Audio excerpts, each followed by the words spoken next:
Paano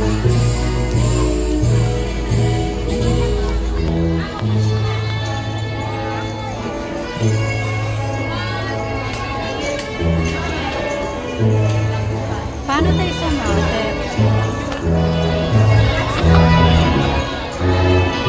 The awarding of the academic excellence with high honors, gold medal, Stella, Monica, and Kabali. She will receive a certificate, gold medal, and a trophy.